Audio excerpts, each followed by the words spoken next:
দেশের ৭টি জেলা আজ বন্যায় কবলিত, হাজারো নারী শিশু পানিবন্দী, অসংখ্য পরিবার আজ মানবেতর জীবনযাপন করছে। এই বিপদের সময় শুধু আফসোস নয়, আমাদের যার যেটুকু সামর্থ্য আছে আমাদের সহযোগিতার হাতগুলো বাড়িয়ে দিই।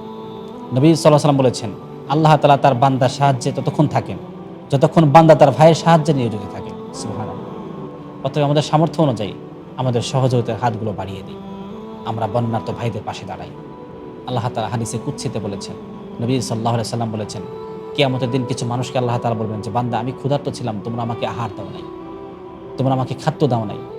বান্দারা আশ্চর্য হয়ে বলবে, আল্লাহ আপনি কিভাবে ক্ষুধার্ত ছিলেন? আল্লাহ বলবেন যে, বান্দা তোমার প্রতিবেশী, তোমার ভাই, তোমার নিকট আত্মীয় না খেয়েছিল, তারা খাদ্য অভাবে ছিল, তুমি তাদেরকে খাদ্য দাও নাই।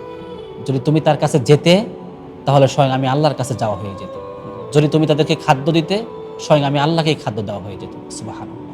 সো আমাদের যার যেটুকু সামর্থ্য আছে আমাদের সাহায্যের হাত বাড়িয়ে দিই। আপনার সামান্য সহযোগিতাও একটা পরিবারকে বাঁচাতে পারে। আল্লাহ তাআলা বানভাসী সকল বিপদগ্রস্ত মানুষদেরকে তুমি হেফাজত করো এবং তাদের পাশে যারা দাঁড়াচ্ছে তুমি উত্তম জাযা খায়ের দান করো। আমিন সুম্মা আমিন। আসসালামু আলাইকুম ওয়া রাহমাতুল্লাহি ওয়া বারাকাতুহু।